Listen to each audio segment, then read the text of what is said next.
이제 우리는 고린도 후서 강해를 두 번을 남겨놓았습니다. 지난주일 묵상했던 바와 같이 10장에서부터 13장까지 4장의 말씀엔 바울을 대적하고 교회를 어지럽게 만든 거짓 교사들에 대한 선전포고에 해당되는 말씀들입니다. 그래서 그 말씀들은 강력하고 도전적인 말씀들로 중심이 되어 있죠. 지난주일 말씀이었던 3절에서 5절 말씀을 다시 읽어보겠습니다. 시작. 비록 우리가 육체를 입고 살지만 육체를 따라 싸우지 않기 때문입니다. 우리가 가지고 싸우는 무기는 육체에 속한 것이 아니라 견고한 요새를 무너뜨리는 하나님의 능력입니다.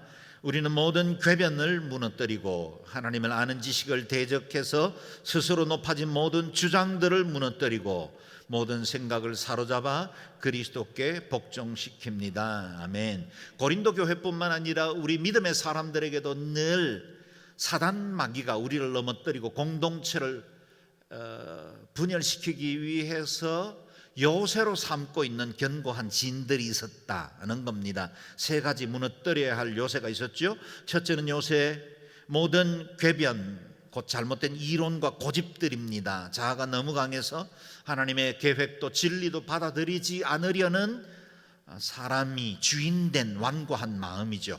둘째 요새는 하나님을 아는 지식을 대적해서 스스로 높인 주장들이다 그랬습니다.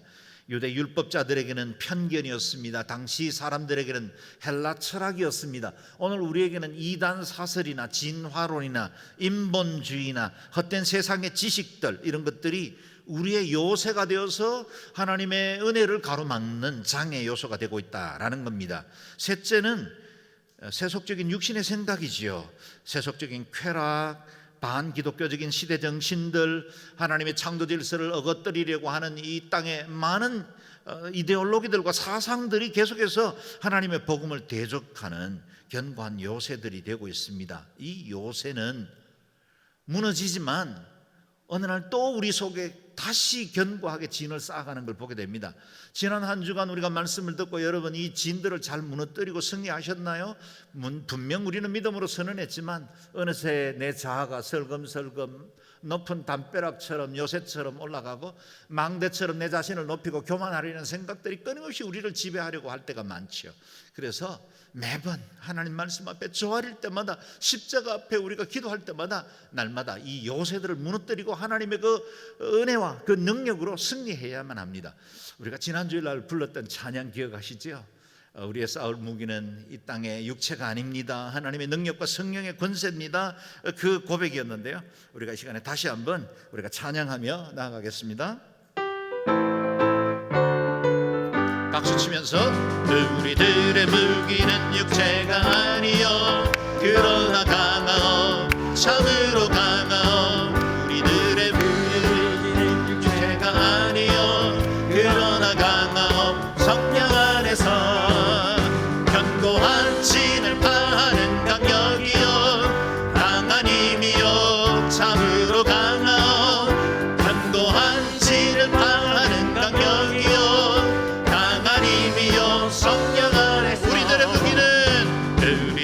무기는 육체가 그러나 강하오 참으로 강하오 우리들의 무기는 육체가 아니요 그러나 강하오 성령 안에서 아멘 견고한 진을 파는 강력이요 강한 힘이요 참으로 강하오 견고한 진을 파는 강력이요 강한 힘이요 성령 안에서 아멘. 여러분, 우리 안에 세워지는 견고한 진들, 이 세상에 하나님의 나라를 회방하려고 하는 모든 악한 사단의 괴계와 도모들을 성령의 능력으로 예수 그리스도의 진리의 말씀으로 파하는 능력의 사람들이 되시기를 주의 이름으로 축원합니다. 아멘.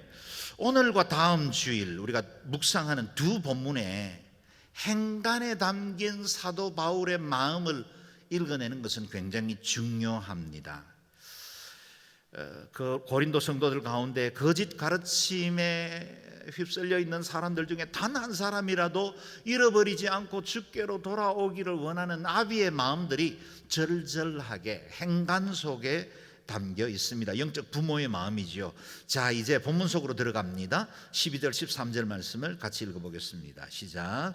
우리는 자화자찬하는 사람들의 아류가 되거나 그런 사람들과 비교하려 하지 않습니다. 그들은 자기들끼리 재고 자기들끼리 비교하니 지혜롭지 못합니다. 그러나 우리는 정도 이상으로 자랑하지 않고 오직 하나님께서 정해주신 분량의 범위 안에서 자랑하려고 합니다. 우리의 자랑은 곧 우리가 여러분에게까지 다다른 정도입니다. 아멘. 오늘 우리가 읽었던 본문에서 가장 자주 반복되는 단어가 자랑이라는 말입니다. 고린도 전서와 후서의 자랑이라는 말은 32회가 기록되어 있는데 그 가운데 24번이 고린도 후서에 기록되어 있고 그 가운데도 10장 이후에 집중되어서 이 자랑이라는 단어가 등장합니다. 사도 바울이 이와 같이 자랑이라는 말을 많이 사용해야 했던 이유가 무엇이겠습니까? 고린도 교회에 뒤따라 들어온 거짓 교사들이 헛된 자랑으로 그 교회를 잠식하려고 하는 시도들이 있기 때문이다라는 겁니다. 그들은 예루살렘의 추천서를 가진 자신들이야말로 진짜 정통이고 구약의 진리를 제대로 지켜 나오는 사람들이다라고 자랑하고 있어 왔습니다. 그들은 스스로 높여 자화자찬하며 고린도 교회의 지도자가 되고 영향력을 끼치려고 하고 있었다는 겁니다. 사도 바울은 그들의 자랑은 지혜 없는 것이라 책망합니다. 예루살렘의 추천서 성경에 기록된 게 아닙니다. 자기들이 세운 기준이었습니다. 정통이라고 주장하는 그들의 율법주의도 하나님의 말씀과는 상관없이 자신들이 세운 표준이었습니다. 하나님의 판단은 도외시한 채 자기들끼리 재고 자기들끼리 비교하며 자랑하고 있으니 그것은 어리석은 일이다라는 겁니다. 사도 바울은 이미 부활하신 그 주님을 만난 그 이후에 배설물처럼 버렸던 그것들을 지금 거짓 교사들은 자랑하며 고린도 교회를 삼키려고 하고 있었다라는 겁니다. 그 무엇보다도 그 죄악된 도시 고린도에 교회를 세워서 제자를 삼고 하나님의 백성들을 그 가운데 예배케 한 사람은 거짓 교사들이 아닙니다. 고린도 교인들 스스로 한 것도 아닙니다. 바로 사도 바울이 눈물과 헌신과 수고를 통해서 교회를 개척했고 그곳에 하나님의 복음이 이와 같이 생명처럼 자라나고 있었습니다. 그와 같은 희생하고 수고한 이는 따로 있는데 거짓 교사들은 나중에 들어와서 슬그머니 자신을 자랑하고 높이는 것, 그만한 자격이 아무것도 없다라는 겁니다. 그래서 고린도전서에 이미 강조한 바와 같습니다. 누가 당신을 구별합니까? 당신이 가진 것 가운데 받지 않은 것이 무엇입니까? 당신이 받은 것이라면 왜 그렇지 않은 것처럼 자랑합니까? 고린도 성도들 스스로 이룬 것 아무것도 없었습니다. 거짓 교사들 그들이 만든 교회도 아니었습니다. 그들이 죄악된 세상에서 구별되어 하나님의 사람이 된 것은 모두 거저받은 것이고 하나님의 은혜의 선물이었습니다. 이 일을 위해서 수고한 이도 따로 있었습니다. 이제 아무 수고도 없었던 그들 스스로가 높이는 것은 상식적으로 봐도 이해되지 않는 일이었다라는 겁니다. 고린도 전서를 쓸 때 사도 바울은 펜을 들자마자 그들의 구원이 전적으로 하나님의 은혜였다, 자격이 있어서 구원받은 거 아니다 라는 사실을 강조했었습니다. 고린도 전서인데요, 1장으로 가서 27절 28절 말씀 읽어보겠습니다. 시작. 그러나 하나님께서는 지혜로운 사람들을 부끄럽게 하시려고 세상의 어리석은 것들을 택하셨고 강한 것들을 부끄럽게 하시려고 세상의 약한 것들을 택하셨습니다. 또한 하나님께서는 잘난 체 하는 것들을 없애시려고 세상의 천한 것들과 멸시받는 것들과 아무것도 아닌 것들을 택하셨습니다. 아멘.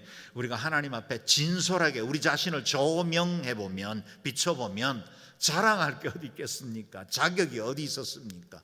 구원받을 만한 사람, 또 하나님의 그 아들이 되어서 영원한 영생을 누릴 만한 의로운 삶을 살아온 사람이 누구란 말입니까? 아무도 자격이 없었는데, 내 공로, 내 배경 아무것도 없었는데 하나님의 은혜가 나를 지명하여 부르셨고 우리를 구원의 자리로 이끄신 것입니다. 그래서 십자가 앞에 조아리면 하나님의 은혜에 감사할 것밖에 없습니다.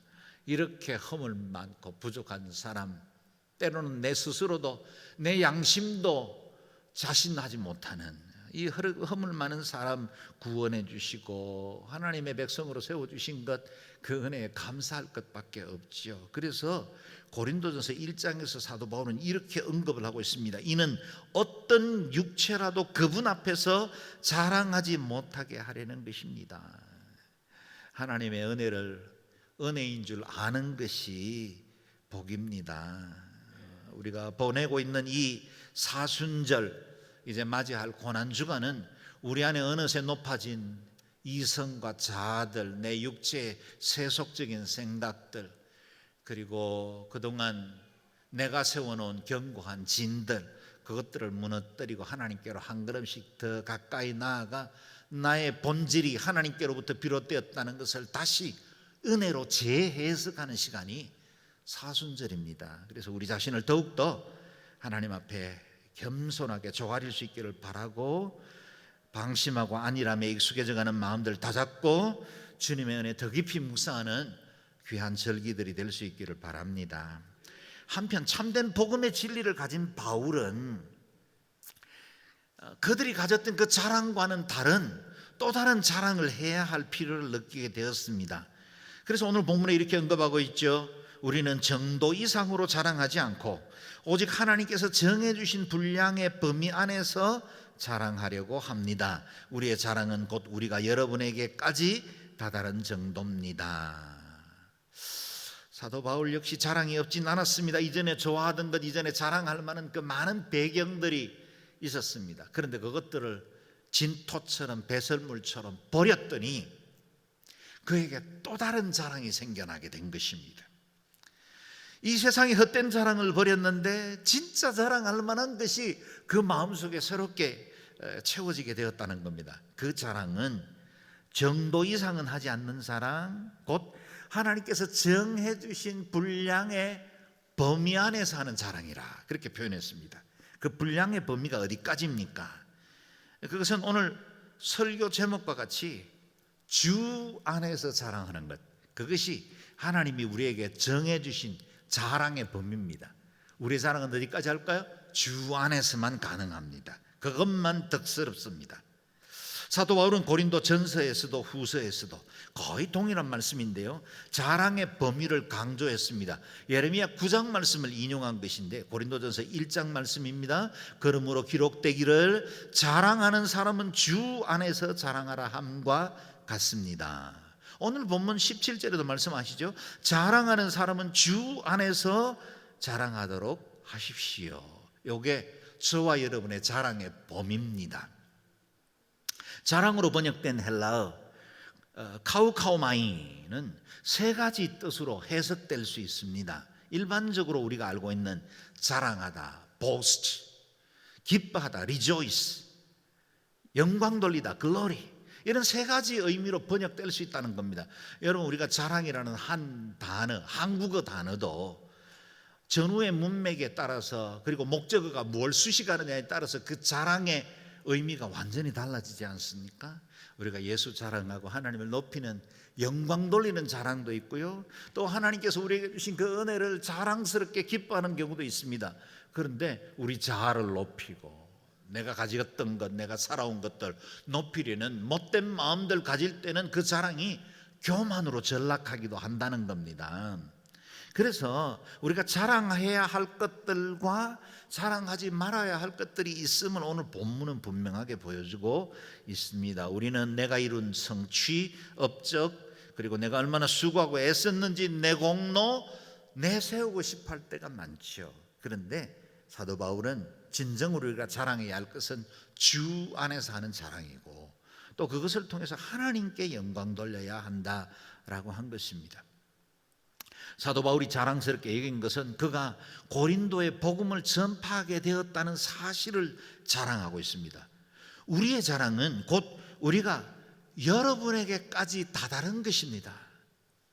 사도 바울의 자랑은 우리가 여러분에게까지 갔습니다. 여러분에게 복음을 전할 수 있었던 것, 그게 우리의 자랑입니다 라고 고백하는 거지요. 사도 바울이 수고하고 애쓰고 많은 핍박과 고난 중에 교회를 세웠으니 자랑하는 겁니까? 그게 아닙니다. 바울은 이전에도 복음을 위해서 수고하던 것들에 대해서는 자랑하지 않기로 결정했습니다. 그러나 내가 복음을 전하는 것은 내게는 자랑할 것이 아닙니다. 그것은 내가 꼭 해야 할 일이기 때문입니다. 내가 복음을 전하지 않는다면 내게 화가 미칠 것입니다. 사도 바울은 복음 받았습니다. 생명 얻었습니다. 부활하신 주님을 통해서 영원한 하나님의 백성이 되었습니다. 이 생명의 복음을 가지고 보니 전하지 않을 수가 없었습니다. 복음을 듣고 저주에서 벗어나 영원한 생명을 얻었는데 그저 내가 받은 구원에 감격하는 것으로 인생을 마칠 수는 없었다는 거예요. 아직도 이 소식 알지 못하는 사람들이 너무나 많았습니다. 이 그리스도의 복음의 은혜가 전달되지 않는 곳이 너무나 많다는 사실 때문에 그는 거룩한 부담을 갖게 되었습니다. 하나님이 복음 전하지 않으면 너희에게 화를 미치게 할 거다, 그렇게 말씀하신 적 없습니다. 그럼에도 불구하고 예수 만나고 보니, 진짜 복음을 경험하고 보니 전하지 않고는 견딜 수가 없었던 겁니다. 거룩한 부담이 그를 온 세상으로 덩떠민 겁니다. 자신이 의로워서도 준비된 일꾼이어서도 아니었습니다. 바울을 만나주신 그 부활의 주님이 그 가슴 속에 불을 일으켰고, 그 불은 그냥 안주하며 살아갈 수 없게 만든 겁니다. 그리고 열방으로 나아가게 만든 겁니다. 전하지 않을 수가 없었습니다. 그게 오늘 우리의 선교사님들이죠. 그런 의미에서 바울이 고린도 교회 성도들에게 다다른 것은 하나님의 은혜였고 주님께서 행하신 일이라는 사실을 자랑하고 있는 겁니다. 바울이 고린도 교회에 복음을 전파했던 동기를 보십시오. 14절에서 16절 말씀입니다. 함께 읽겠습니다. 시작. 우리는 여러분에게 가지 못할 사람들로서 스스로 과신해 나아갔던 것이 아닙니다. 우리는 그리스도의 복음 안에서 여러분에게까지 갔던 것입니다. 또한 우리는 다른 사람의 수고를 가지고 분량밖에 자랑을 하는 것이 아닙니다. 다만 우리가 바라는 것은 여러분의 믿음이 자라남으로 우리의 활동 영역이 여러분 가운데서 크게 확대되는 것입니다.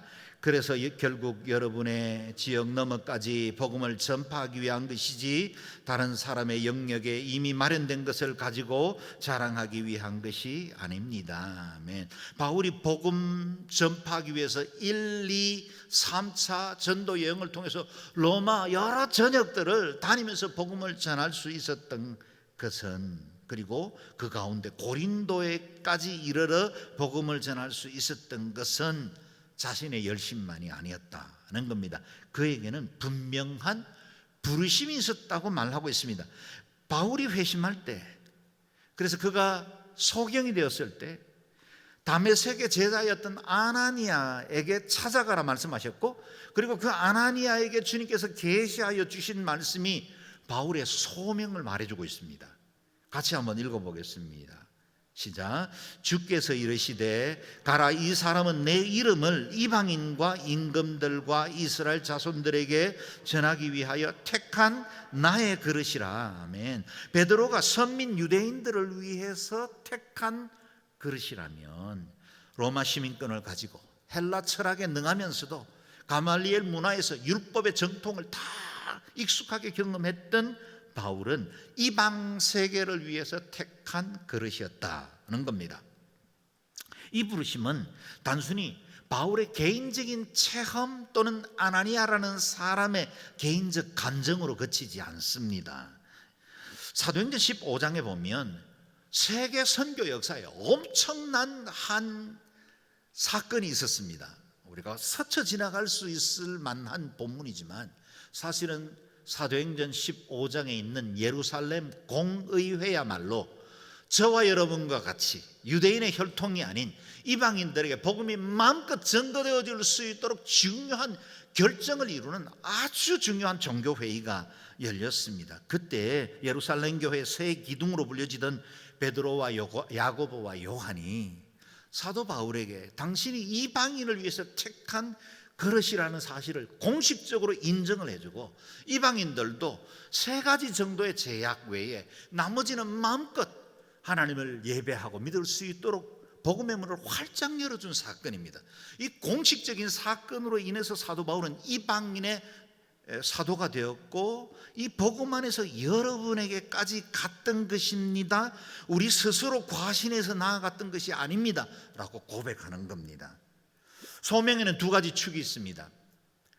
내 내면에 하나님을 위하여서, 내가 복음을 위하여서 무언가를 하고 싶을 때 어떤 분은 선교사로 헌신하기도 하고 내가 신학교 가겠다고 결정하기도 합니다. 이건 내면에 주어진 내적 소명이라면, 그러나 이 소명을 공식적으로 확정해주는 외적 소명도 필요합니다. 그것은 신앙 공동체이거나 아니면 영적 지도자거나 또는 신학교에서 입학 허가를 하거나 선교사 허입심사에서 합격을 하거나 이런 과정들을 통해서 외적 소명이 확인되는 겁니다. 이것은 수레의 두 바퀴와 같습니다. 내적 소명과 외적 소명이 중요했죠. 사도 바울은 이 내외적 소명을 가진 사람이었습니다. 그렇기 때문에 이 공동체 인정을 받은 이 사도 바울의 사역에 대해서 나중에 따라 들어온 거짓 교사들이 고린도 교회를 미혹하면서 사도 바울이 자격이 없다고 말하는 건 틀린 것입니다. 그것은 예루살렘 교회가 결정한 것과도 일치되지 않고, 무엇보다 이 복음을 온 세상 모든 민족에게 전파하기를 원하시는, 너희는 가서 모든 족속으로 제자를 삼으라 말씀하신 주님의 유언적 명령과도 맞지 않는 일들을 그들은 강조하고 있었다라는 겁니다. 사도 바울이 이토록 강력하게 복음의 정당성, 자신의 사도성을 강조하는 이유는 바로 이것입니다. 10장에서부터 13장까지 긴 장을 할애해서 자신의 사도성을 변호하는 이유도 이것입니다. 이 복음이 유대인들 안에 머물러서는 안 되었습니다. 이 생명의 복음이 유대교의 아류로 남는 것은 하나님의 뜻이 아니었습니다. 그 때문에 바울은 이 갈라디아 교회도 따라왔던 이 거짓 교사들에게, 그들에 대해서 단호하게 이렇게 선언을 했죠. 같이 한번 읽어볼까요? 갈라디아서 1장 7절 8절의 말씀입니다. 시작. 다른 복음은 없나니 다만 어떤 사람들이 너희를 교란하여 그리스도의 복음을 변하게 하려 함이라. 그러나 우리 혹은 하늘로부터 온 천사라도 우리가 너희에게 전한 복음 외에 다른 복음을 전하면 저주를 받을지어다.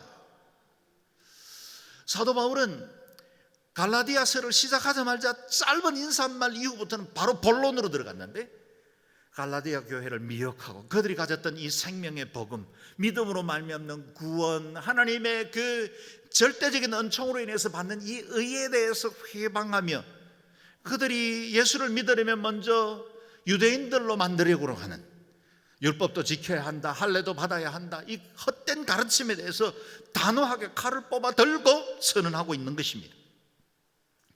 바울은 주께 받은 이 복음의 진리가 너무나 분명했기 때문에 그것이 하늘로부터 온 천사라도, 설사 우리가 알고 있는 어떤 영적 지도자보다 더 많은 기적과 능력을 드러내는 사람이라 할지라도 이 복음 외에 다른 것을 증가하면 저주를 받을지어다, 그렇게 선언할 만큼 이 복음은 단호하고도 완전한 것이었습니다. 사랑하는 여러분, 저와 여러분 은혜로 말미암아 구원받았습니다. 믿음으로 의롭게 된 것입니다. 우리의 공로나 자격 조금도 필요하지 않습니다. 이 진리에 종교적인 의나 사람들의 어떤 공로를 조금이라도 끼워 넣으려고 하는 것, 그것 자체가 잘못된 것입니다. 율법도 아닙니다. 할례도 아닙니다. 유대 혈통도 아닙니다. 오직 예수 그리스도입니다. 우리 주님만이 우리의 구원의 유일한 이름입니다. 그분을 나의 주로 믿는 사람들에게 주어지는 구원, 그게 전적으로 우리에게 주어진 하나님의 은혜인 줄로 믿습니다. 바울은 이 확신으로 몸을 돌이켜 고린도 교회 성도들에게 선언하고 있습니다. 우리가 오늘 본문에, 그리고 다음 주에도 묵상하지는 않겠지만 11장에도 4절 5절에 보면 비슷한, 갈라디아 교회에 선언한 말씀과 비슷한 말씀들을 전하고 있습니다. 바울이 수고하여 전한 이 복음에 육신적 자랑을 내세우며 자화자찬하는 이들의 가르침에 요동하지 말라 강권하고 있습니다. 그가 바라는 것은 무엇입니까? 다만 우리가 바라는 것은 여러분의 믿음이 자라남으로 우리의 활동 영역이 여러분 가운데서 크게 확대되는 것입니다. 바울은 그들의 모든 믿음이 온전히 자라나기를 바라고 있습니다. 어떤 거짓과 세상의 풍조에도 흔들리지 않고 진리 위에 우뚝 서서 이 복음의 영향력을 가지고 살기를 바라고, 또 고린도라는 그 죄악된 도시에 세워진 교회가 이 사명 감당하기를 원했던 겁니다. 사랑하는 여러분, 교회의 역사들 가운데 내분이 일어나고 교회 안에 문제가 생기면 복음은 거의 제한을 받습니다. 내면적인 문제 때문에 선교 어떻게 하겠습니까? 누가 그 교회를 자랑스럽게 우리 교회에 와보라고 말하겠어요? 지금 싸우고 있는데 아무도 못합니다. 교회는 내면의 문제로 싸워버리면 그 복음의 능력이 다 사라져버립니다. 그래서 여러분, 교회 안에 있는 너무 크고 작은 일들에 신경 쓰지 마세요. 자구 좀 털려도 괜찮고 저 사람 조금 다른 방법으로 일해도 괜찮습니다. 여러분, 우리가 가지고 있는 이 진리, 이 생명의 복음이 어떻게 하나님의 나라, 아직도 그리스도의 복음을 알지 못하는 사람들에게 전파될 것인가에 대해서 관심을 가져야 합니다. 그게 교회의 사명이거든요. 그게 저와 여러분이 아직도 이 땅에 생명 호흡하면서 남아있는 이유거든요. 그래서 우리의 모든 관심들은 하나님의 나라가 확장되는 것에 초점을 맞춰야 합니다. 바울이 고린도 교회에 요구하던 것도 바로 그것입니다. 여러분의 활동 영역이 여러분 가운데서 더욱 확대되려는 것입니다. 뿐만 아니라 그의 복음이 여러분을 넘어서서 더 많은 지경으로 확대되기를, 그래서 당시에 땅끝으로 여겨지던 스바나까지 로마 제국에 있는 여러 지경들까지 복음이 확장되기를 원했다는 겁니다. 사도 바울 그 자신도 이 문제 때문에 더 복음을 전할 수 있었는데 드로아에서 복음을 제대로 전하지 못하고 이동했던 것을 우리가 묵상해 왔죠. 그리고 이런 문제가 아니면 사도 바울도 더 열심히 더 많은 지역에 자유로운 복음을 전할 수 있었을 텐데 제한을 받고 있었다는 겁니다. 그래서 여러분, 이 복음의 능력, 이 진리 외에 본질과 비본질을 구분하고, 비본질적인 것은 조금 틀려도 괜찮습니다. 조금 이상해도 신경 쓰지 마세요. 복음이라는 이 본질에만 분명하면 그것만 붙들고 사시면 됩니다. 저는 사도 바울이 축복했던 여러분의 동일한 말씀으로 여러분들을 축복하고 싶습니다. 여러분의 믿음이 온전히 성장해서 복음으로 충만한 삶을 사시고 여러분을 통해서 하나님의 나라가 확장되는 역사들이 있기를 주의 이름으로 축원합니다. 아멘.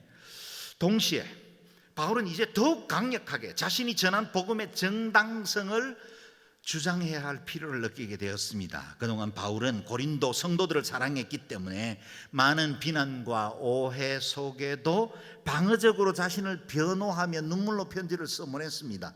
그러나 그것만으로는 고린도 교회에 조용히 퍼져가는 이 거짓의 바이러스를 막을 수가 없었습니다. 바울을 대적하는 거짓 교사들의 행위는 결국 교회들을 분열시키고 무엇보다 복음의 본질을 왜곡시키려는 것들이었기 때문에 그 배후에 사탄의 음모가 있다는 걸 그는 바로 알았기 때문입니다. 그 때문에 바울은 성도들을 미혹하고 교회를 혼란케 하는 견고한 진들을 파하는 하나님의 능력을 의지하고 진리의 칼을 뽑아들었습니다. 그리고 자신이 가지고 있는 이 복음이 얼마나 합당한지를 주장하게 된 겁니다. 우리가 읽지는 않았지만 8절 말씀에는 그의 확고한 의지를 보여주고 있습니다. 같이 읽어볼까요? 시작. 만일 우리가 우리의 권세를 좀 지나치게 자랑한다 해도 그것은 여러분을 파멸시키기 위해서가 아니라 여러분을 세우기 위해 주께서 우리에게 주신 것이므로 우리는 부끄럽지 않을 것입니다. 아멘. 바울은 그동안 수비수로 뛰었습니다. 그런데 공격수로 전환했다는 걸 알 수 있습니다. 바울은 자신이 가진 영적 권세를 드러내기로 했습니다. 거짓 교사들이 자랑해오던 것과는 다른 차원의 자랑을 하기로 결정한 겁니다. 사도 바울이 가진 자랑의 특징들이 17절 18절에 기록되어 있는데요, 같이 읽어보겠습니다. 시작. 자랑하는 사람은 주 안에서 자랑하도록 하십시오. 옳다 인정함을 받는 사람은 자화자찬하는 사람이 아니라 오직 주께서 칭찬하는 사람들입니다. 아멘. 사도 바울의 자랑, 바른 자랑은 두 가지 특징을 가지고 있다고 그랬어요. 하나는 오로지 주 안에서만 자랑해야 한다. 하나님만 높여야 한다. 주님의 섭리, 주님의 역사만 드러날 수 있는 것이어야 한다. 그리고 또 하나는 주께서 칭찬하시는 것만 진짜 자랑이다. 내가 자랑하는 것이 아니라 주님이 칭찬하셔야 진짜 자랑이다.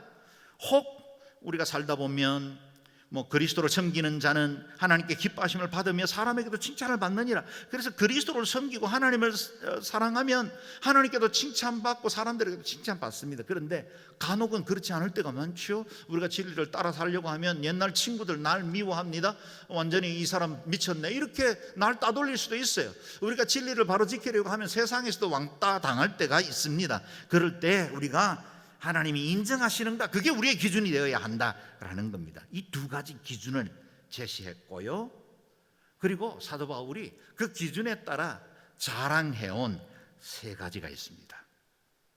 사도 바울이 자랑한 이 세 가지가 오늘 저와 여러분의 자랑이 될 수 있기를 바랍니다. 첫 번째, 바울은 그 무엇보다도 복음으로 세워진 교회를 자랑스러워했습니다. 바울의 자랑은 고린도 교회와 성도들 그 자신이었습니다. 자신의 공로가 아니라 하나님의 은혜가 고린도에 이르렀고 거듭나 하나님의 백성들이 세워진 것, 그게 가장 큰 자랑이었습니다. 고린도전서 15장에는 내가 그리스도 예수 우리 주 안에서 가진 내 자랑인 여러분 그랬습니다. 후서 1장에서는 우리 주 예수의 날에는 여러분이 우리의 자랑거리이듯이 우리는 여러분의 자랑거리가 될 것이다 라고 말씀합니다. 9장에는 우리가 여러분을 자랑한 것이 헛되지 않게 할 것을 당부하기도 했습니다. 바울에게는 그가 전에서 거듭난 하나님의 사람들, 그게 가장 큰 자랑이었습니다. 교회가 가장 큰 자랑이었습니다. 데살로니가 교회는 심지어 이렇게 고백을 합니다. 같이 읽으면 좋겠는데요. 시작. 우리 주 예수 그리스도께서 다시 오실 때 그분 앞에서 우리의 소망이나 기쁨이나 자랑의 면류관이 무엇이겠습니까? 여러분이 아니겠습니까? 아멘. 제가 이 말씀을 여러분에게 그대로 돌려드리고 싶어요. 우리 양지온누리교회 바로 제 소망과 기쁨과 자랑의 면류관이십니다. 이와 같이 교회가 건강하게 성장하고 하나님 기뻐하시는 뜻을 따라서 예배하기를 힘쓰고 주의 일에 충성하는 성도들보다 더 큰 자랑이 어디 있겠습니까? 바울이 복음을 전하고 세운 교회, 그것은 그에게 가장 큰 기쁨이고 자랑이었습니다. 여러분에게 그런 자랑이 있습니까? 여러분이 전도해서 예수 믿은 사람, 1:1 양육해서 그가 교회의 신실한 일꾼으로 자란 사람, 내가 교회학교 교사로 섬겼는데 그 아이가 이렇게 자라서 그리스도의 사람으로 우뚝 서 있는 것, 그것이 자랑이 아니겠습니까? 내가 수고하고 눈물 흘려 거둔 그것이 자랑이죠. 저는 스리랑카에서 세웠던 교회들, 미국에서 개척한 2개의 교회, 자랑입니다. 스리랑카에 세운 학교에 지금도 수백 명의 학생들이 다니면서 하나님의 말씀을 들을 수 있게 되었습니다. 얼마나 큰 자랑일까요? 그러나 그 모든 자랑은 내가 수고하고 애써서 얻은 열매이기 때문에 자랑이 아닙니다. 하나님이 행하셨습니다. 이렇게 부족하고 허물 많은 사람도 주님께서 사용해 주셨군요. 그 자랑 끝에는 언제나 하나님 한 분, 그분만 높임을 받게 되는 것입니다. 사는 여러분, 양지온누리교회가 여러분의 자랑이 되기를 바랍니다. 그리고 여러분이 자랑할 수 있는 영적 제자들, 영적 열매들을 맺어가는 삶이 될 수 있기를 바랍니다. 두 번째, 바울은 주님과 복음을 위한 고난을 자랑한다 그랬습니다. 이어지는 고린도 후서 11장은 우리가 다 강의하지는 않지만 바울의 어리석은 변정들이 집중되어 있는 말씀입니다. 그래서 Fool's Speech이라고 부릅니다. Fool's Speech, 바보의 연설이다, 그렇게 별명이 붙어 있는 장입니다. 그럴 만큼 바울은 자신의 어리석음을 드러내서라도 복음의 진정성을 나타내기를 원했습니다. 그래서 1절은 이런 당부의 말씀으로 시작됩니다. 여러분은 내가 좀 어리석어 보이더라도 용납해 주시기 바랍니다. 꼭 나를 용납해 주십시오. 바울은 그가 전한 복음의 진리성을 증거하기 위해서 그의 살아온 과정들, 그가 사도로 사역해온 일들을 나누지 않을 수가 없었는데, 혹 그런 것들을 나누다 보면 어떤 사람들에게는 그게 자기를 드러내는 자랑거리가 될까 두려워했다는 거예요. 그래서 조금 어리석어 보이더라도 용납해 주시기 바랍니다 라고 고백한 겁니다. 여러분, 우리가 간증하다 보면 때로 내가 드러날 때가 들어 있잖아요. 나는 전혀 그런 의도가 없는데 앉아있는 사람이 혹 그 자랑하냐 이렇게 보여질 때도 있잖아요. 그래서 어리석어 보이더라도 용납해 주시기 바랍니다, 그렇게 당부하는 겁니다. 그런데 바울이 자랑이라고 표현은 했지만 실상은 그가 당해온 수많은 고난들의 연속 여정을 이야기하고 있는 것입니다. 몇 절을 읽어볼 텐데요. 21절 제가 읽습니다. 우리의 약한 모습 그대로 내가 욕을 하듯이 말합니다. 자기의 어리석음을 이렇게 표현한 거예요. 그러나 누가 감히 무엇을 자랑한다면 나도 감히 어리석음을 무릅쓰고 자랑 좀 하겠습니다. 그리고 나서 이어지는 말씀이 그 사람들 히브리 사람입니까? 나도 히브리인. 이스라엘 사람? 나도 이스라엘 사람. 아브라함의 자손? 나도 그렇습니다. 나도 그리스도의 일꾼입니다. 이런 언급들이 있고 난 다음에 그가 당한 고난들에 관한 이야기가 나오죠. 같이 읽어보겠습니다. 시작. 나는 수고도 많이 하고 매도 수없이 맞고 감옥살이도 많이 하고 죽을 고비도 여러 번 넘겼습니다. 유대 사람들에게 40에 하나가나만 매를 5번이나 맞았고 3번 채찍으로 맞았고 1번 돌로 맞았고 3번이나 파선을 당했고 밤낮 꼬박 하루를 바닥에서 헤맨 적도 있습니다. 나는 수차례 걸친 여행에서 강의 위험과 강도의 위험과 동족의 위험과 이방 사람의 위험과 도시의 위험과 광야의 위험과 바다의 위험과 거짓 형제들의 위험을 겪었습니다. 나는 또 수고하고 곤고와 종종 자지 못함과 배고픔과 목마름과 때로 굶주림과 추위와 헐벗음 가운데 지냈습니다. 네. 사도 바울이 얼마나 고생하면서 복음을 전했는지 그걸 자랑하는 겁니까? 결코 그렇지 않습니다. 이런 희생을 치루어 가며 전해진 복음이라는 거예요. 이런 희생을 기꺼이 지불해도 좋을 만한 진리, 생명이라는 사실을 말하고 있는 겁니다. 그만큼 복음은 소중한 것입니다. 거짓 교사들이 이런 환난을 감수하고 세워졌던 그 보배로운 교회를 몇 마디 말들로 이후에 들어와서 교란시킬 만한 그런 가치 없는 교회가 아니라는 겁니다. 이 복음, 이 생명은 너무나 값지고 보배로운 것이기 때문에 이토록 자신이 희생하고 수고해도 좋을 만한 가치 있는 진리였기 때문에 이와 같은 거짓 교사들의 미혹에 흔들려서는 안 된다는 것을 강조하는 거죠. 복음이 여기 이 땅 조선에까지 들어오는 동안 지난 2000년 교회 역사를 보십시오.